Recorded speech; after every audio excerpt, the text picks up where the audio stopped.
प्यारे बच्चों, welcome to my channel Verma study 2020 बुकलाना।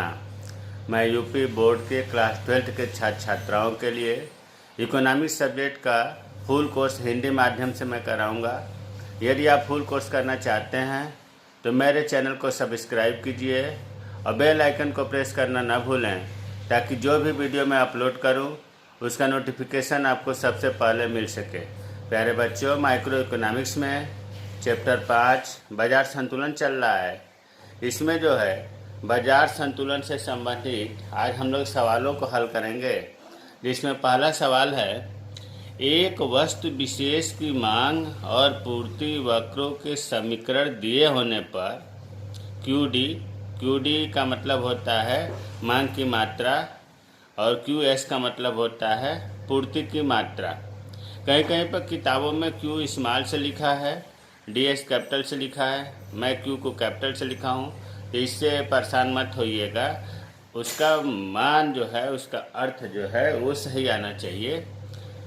तो ये दो समीकरण दिया गया है, मांग की मात्रा का और ये पूर्ति की मात्रा का। संतुलन कीमत बहुत पढ़ा गया, संतुलन कीमत और संतुलन मात्रा। ये कह रहा है कि उपयुक्त दो जो समीकरण दिए गए हैं उनसे संतुलन कीमत और संतुलन मात्रा को समीकरण को हल कीजिए। प्यारे बच्चों, सबसे पहले तो यह है कि संतुलन कीमत जो है, संतुलन कीमत बराबर आपको पता है कि क्यूडी अर्थात संतुलन कीमत कहाँ होता है, जहाँ पर मांग की मात्रा और पूर्ति की मात्रा बराबर होती है। यही तो बताया गया इससे पहले, जहाँ मांग की मात्रा और पूर्ति की मात्रा बराबर होती है। तो सबसे पहले हम संतुलन कीमत निकालने के लिए क्यूडी जो सवाल में दिया गया है उसको लिखेंगे, इसी सूत्र का प्रयोग करेंगे। क्यूडी बराबर क्यूएस, पूर्ति मांग की मात्रा बराबर पूर्ति की मात्रा। भाई, जहाँ मांग और पूर्ति बराबर होती है वही तो कीमत होता है संतुलन कीमत। तो चलिए, क्यूडी दिया हुआ है सवाल में 80 96 माइनस 35 96 पी बराबर क्यूएस दिया हुआ है 500 प्लस 4000 पी। अब इसको जो है हल करने के लिए थोड़ा बहुत तो गणित आना चाहिए। कि देखिए, ये पहले अंक वाला देखते हैं। ये जो 500 है इधर लाएंगे। देखिए, यहाँ थोड़ा सा बता दूं कि जो भी संख्या होती है उससे पहले जो संख्या, जैसे यहाँ कोई चिन्ह नहीं है तो धन है, ये धनात्मक संख्या है। अब इस अंक से पहले यहाँ ऋण है तो ये ऋणात्मक संख्या है। तो धन धन मिलकर के जोड़ा जाता है और धन ऋण मिलकर घटाया जाता है, पहली बात। दूसरी बात यह है कि बराबर से इधर की संख्या इधर आएंगे तो धन वाली संख्या ऋण हो जाएंगे, ऋण वाली संख्या धन हो जाएंगे। इधर की संख्या अगर बराबर के उधर ले जाएंगे तो अगर इधर धन में है तो उधर जाकर ऋण हो जाएगी, इधर अगर ऋण में है तो धन में हो जाएगी। उसी तरह से अगर गुणा के चिन्ह वाला संख्या है तो गुणा वाला इधर है, बराबर के इधर लाएंगे तो भाग में होगा, और अगर भाग में है तो बराबर उसमें गुणा में होगा। उसी तरह से इधर गुणा वाली संख्या उधर जाएगी बराबर के तो भाग में, और भाग में है तो गुणा में। ये सिंपल बेसिक चीज़ें होती हैं। अगर नहीं आता है तो इन बातों का ध्यान रखेंगे तो आ जाएगा। अब देखिए, हम संख्याओं को मिलाएंगे तो ये तो धन में है, ये भी धन में है, लेकिन बराबर के जब इधर लाएंगे तो ये ऋण 500 हो जाएगा। तो 80 96 ऋण 500 बराबर ये 4000 पी। अब जो लेटर वाली संख्या है 4000 पी बराबर किधर ही है, धन में है, लिख दिया। अभी देखो, ऋण 35 96 पी है 3596, तो ऋण वाली संख्या उधर जाएगी तो धन में हो जाएगी, तो ऋण 3596 पी। अब इसको जब इसमें से घटाएंगे तो ये हो जाएगा 6 9 और 10 में से 5 गया 5 7 7596। और इसको ये धन में तो जोड़ देंगे तो 4 3 7 7596 पी। पी हो गया। अब पी को अलग करना है, और ये पी और 7596 के बीच में कोई चीज़ नहीं दिखाई दे रहा है। तो प्यारे बच्चों, दो जो अक्षर होते हैं उनके बीच में गुणा का चिन्ह छिपा होता है। तो पी को अलग करने के लिए बटा में हो जाएगा, अर्थात ऐसे हो जाएगा पी, और ये पहले लिखेंगे 60,596 बटा 60,596, ये कट गया। तो पी, इसका मतलब कि पी बराबर 1 हुआ। और ये आपको पता है यही जो है संतुलित कीमत है, 1 रुपया आया। ये चीज़ निकल गया संतुलन कीमत। अब संतुलन मात्रा निकालना है। संतुलन मात्रा कहिए या संतुलित मात्रा कहिए, एक ही चीज़ होता है। अब संतुलन मात्रा क्यू डी से निकालो या क्यू एस से निकालो। इसे ज्ञात करने के लिए क्यू डी बराबर आपको पता है कि 8096 माइनस 3596 पी। ये आपका दिया हुआ है सवाल में, कोई अपने मन से नहीं बना रहा हूँ। मांग की मात्रा के द्वारा संतुलन मात्रा निकाल रहे हैं। तो फिर जब इसको हल करेंगे तो ये होगा 8096 ऋण 3596, और पी आप देख रहे हो कि 1 रुपया आया है, तो इसमें 1 का गुणा हो जाएगा। तो गुणा करने के बाद जो होगा वो होगा 8096 ऋण 1 का गुणा करेंगे तो उतना ही होगा 3596 बराबर, अब इसमें से घटाएंगे तो 0 का 0, 9 का 9 0, 10 में से 5 गया 5, और 7 में से 3 गया 4, 4500 हो गया। क्यू डी से संतुलन मात्रा है 45, और आपको ये भी पता है कि क्यू डी जितना होता है उतना ही क्यू एस भी होता है। तो क्यू एस से भी निकाल कर देख लेते हैं। क्यू एस का सवाल में दिया है 500 प्लस 4000 पी। पी के जगह पर 1 रखेंगे बराबर 500 प्लस, क्योंकि संतुलन कीमत 1 आया है, और ये 4000 हो गया, ये 500 हल करेंगे तो 4500। तो अब उत्तर आपका क्या निकला? उत्तर यही निकला कि संतुलित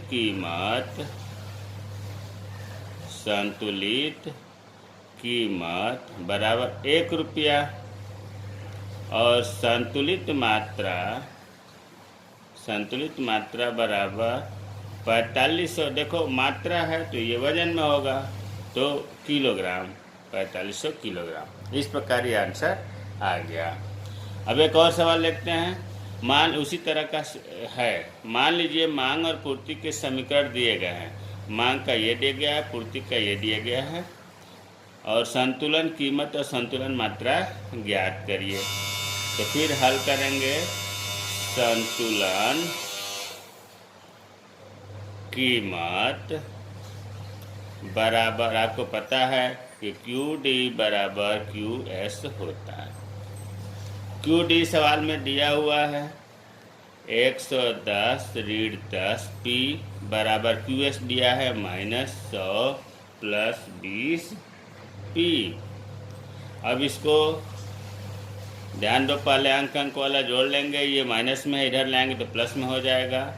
तो इसको 110 ये उतार लिया, ये आया तो प्लस 100 बराबर 20 पी, और ये माइनस में है उधर जाएगा तो 10 पी हो गया। अब इसे जब हल करेंगे तो हो जाएगा, ये हो गया आपका 210 और ये हो गया 30 पी। तब फिर पी को अलग करने के लिए 210 बटा 30 बराबर 7 रुपये। ये क्या आ गया आपका? संतुलित कीमत या संतुलन कीमत बराबर 7 रुपये। अब निकालना है संतुलन या संतुलित मात्रा।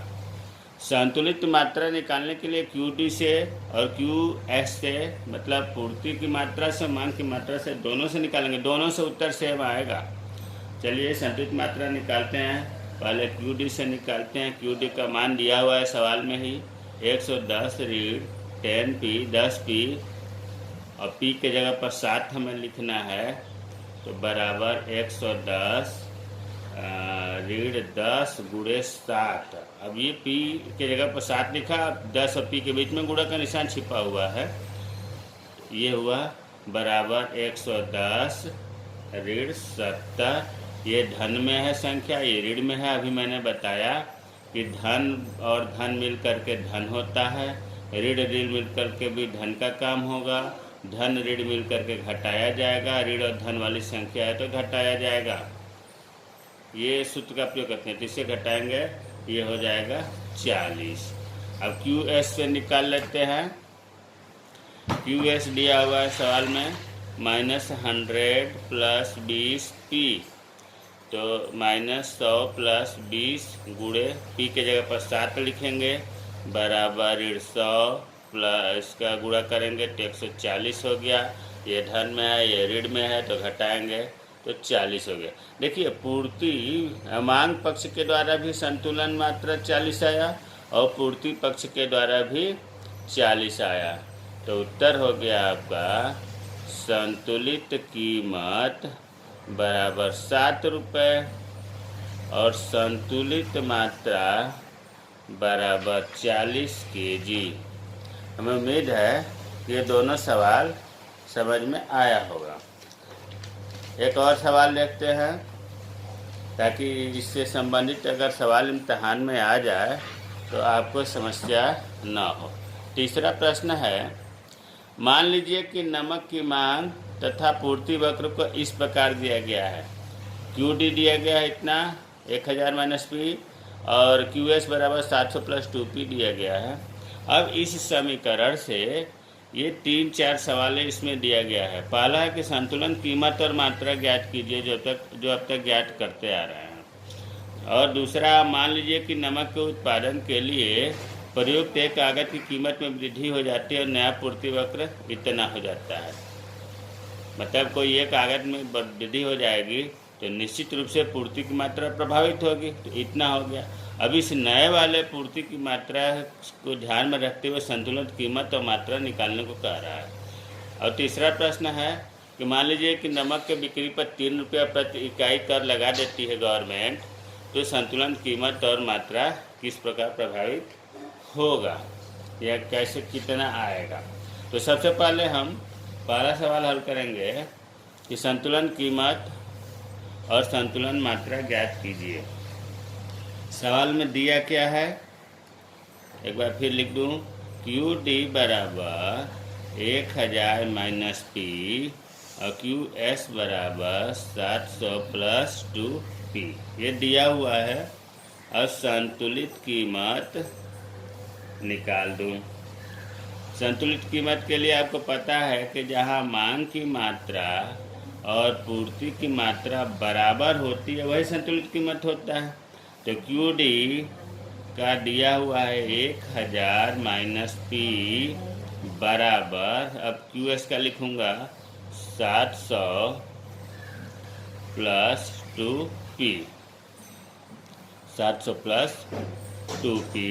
अब इसे हल करेंगे तो 1000 ये हो जाएगा ऋण 700 बराबर 2P और ये माइनस में है तो इधर जाएगा तो प्लस P, और इसे जब हल करते जाएंगे तो 1000 में से 700 घटाएंगे तो 300 हो गया। घटा करके लिख देते हैं 300 और ये 2P और 1P मिल करके ये 3P हो गया। तो P बराबर 300/3 बराबर 100। कितना आ गया आपका संतुलित कीमत? 100 रुपये। एक चीज़ निकल गया। अब इसी में इसका संतुलन मात्रा, ये पहला अभी हल कर रहे हैं पहला। अब संतुलित मात्रा निकालना है। संतुलित मात्रा के लिए अभी मैंने बताया कि मांग पक्ष के द्वारा भी और पूर्ति पक्ष मतलब मांग की मात्रा QD के द्वारा भी निकाल सकते हैं। तो QD बराबर दिया हुआ है 1000 माइनस P, तो मान अगर रखते हैं 1000 तो हो गया, P आपका आया है 100 रुपये, तो बराबर 900 हुआ। मात्रा रुपए में नहीं होता है, मात्रा वजन में होता है तो किलोग्राम। अब QS से भी देख लेते हैं। QS का दिया है क्योंकि 900 ही आना चाहिए, 700 प्लस 2P तो बराबर 700 गुणे 2, पी अभी आया है 100, तो इसे जब हल करेंगे तो 200 हो गया, ये प्लस है। तो 200 और 700 900। तो आपका पहले वाले का उत्तर हो गया, संतुलित कीमत आया था कितना, संतुलित कीमत बराबर 100 रुपये। एक तो उत्तर ये आया, और संतुलित मात्रा आ गया 900 रुपये, 900 केजी, सॉरी, वजन में होता है मात्रा 900 केजी। ये आपका पहला जो है निकल गया। अब दूसरा कह रहा है, दूसरा सवाल दिया है कि मान लीजिए कि नमक के उत्पादन के लिए प्रयुक्त एक आगत मतलब कोई रॉ मटेरियल जैसे मजदूरी में, कच्चा माल में, भूमि में, श्रम में, कोई में कीमत वृद्धि हो गई तो नया पूर्ति वक्र इतना आ गया, संतुलित मात्रा ज्ञात कीजिए। चलिए हम दूसरा हल करते हैं। सबसे पहले लिखेंगे हम कि नया पूर्ति वक्र कितना आया, सवाल में दिया हुआ नया पूर्ति वक्र QS बराबर 400 + 2P, और QD कितना दिया हुआ है पहले 1000 - P। ठीक है, अब सबसे पहले संतुलन कीमत निकालेंगे। बहुत आसान है सवाल, थोड़ा सा सवाल के समीकरण देखकर बच्चे घबरा जाते हैं, अरे तो हमसे आएगा ही नहीं, बहुत कठिन है। ऐसा नहीं है। संतुलित कीमत निकालने के लिए जो सूत्र है वो QD कहिए चाहे QS कहिए, पहले QD बराबर QS। देखिए S और D ऊपर लिखते हैं कॉर्नर में, तो अब इसको जब मान रखेंगे तो QD आपको दिया हुआ है इसमें 1000 - P, यही तो दिया है 1000 - P बराबर जो QS नया वाला आया है वो है 400 + 2P। अब उसी तरह से जैसे सब में हल किए 1000, इसको इधर ले आएंगे तो माइनस में हो जाएगा 400 और बराबर ये +2P, और ये -P है तो उधर जाएगा तो +P हो गया। इसे 1000 में से 400 जब घटाएंगे तो 600 हुआ बराबर 3P, तो P बराबर कितना होगा 600/3 बराबर 200। संतुलित कीमत आ गया 200 रुपये, निकल गया। अब संतुलित मात्रा निकाल दें। संतुलित मात्रा दोनों से अलग अलग निकाला जा सकता है, दोनों का मान सेम आना चाहिए। QD से निकाल लेते हैं। QD 1000 - P दिया हुआ है सवाल में, तो 1000 P के जगह पर 200 रुपये आया संतुलित कीमत, तो 200 बराबर 800। 800 रुपये नहीं, किलोग्राम होगा क्योंकि मात्रा है। और पूर्ति से भी निकाल लेते हैं।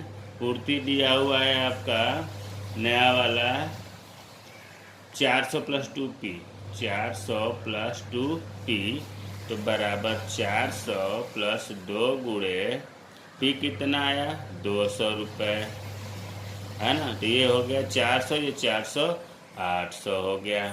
इसका मतलब कि जो आंसर आया है आपका वो संतुलित कीमत बराबर 200 रुपये आया, और संतुलित मात्रा जो है ये 800 रुपये आया, 800 केजी आया। तो दूसरे से भी सवाल हल हो गया। अब तीसरा दे रहा है सवाल को, इसी में इधर जो है हम हल कर दे रहे हैं। तीसरा दे रहा है कि अगर नमक की बिक्री पर 3 रुपये प्रति इकाई कर सरकार लगा देती है, मान लीजिए सरकार नमक की बिक्री पर 3 रुपये प्रति इकाई कर लगा देती है, टैक्स लगा देती है, तो संतुलन कीमत और संतुलन मात्रा क्या प्रभावित होगी। तो आपको सवाल जो दिया हुआ है पहले उसे लिखेंगे। दिया हुआ है, क्या दिया है, QD बराबर दिया है 1000 - P, और QS दिया हुआ है सवाल में, देखिए 700 + 2P, तो 700 + 2P। ठीक है। अब QS में दे रहा है सवाल में कि 3 रुपये प्रति इकाई का टैक्स लग जाता है। भाई 3 रुपये प्रति इकाई लगेगा तो टैक्स लगेगा, तो टैक्स लगता है तो क्या होता है, टैक्स जो है, टैक्स लगने से क्या होगा, कीमत बढ़ेगी, लागत बढ़ेगी। टैक्स लगने से वस्तु की कीमत बढ़ेगी। क्यों बढ़ेगी? क्योंकि अरे भाई जब टैक्स लगेगा तो वस्तु महंगा होगा, की लागत खर्चा ज़्यादा आएगा तो कीमत बढ़ाएगा, और कीमत जब बढ़ेगी तो क्या होगा, पूर्ति कम होगी। कीमत बढ़ेगी तो पूर्ति कम होगी। ये एक जनरल है, इसको बेस में ध्यान रखना। अगर टैक्स गवर्नमेंट लगा रही है तो वस्तु की कीमत अपने आप बढ़ जाएगी। क्यों बढ़ेगी? क्योंकि लागत बढ़ेगा तो कीमत बढ़ेगा, और कीमत बढ़ते ही लाभ कम होगा फर्मों को, तो पूर्ति कम कर देंगे, पूर्ति कम होगी। अब QS जो है इसे देखते हैं, 700 और +2P है।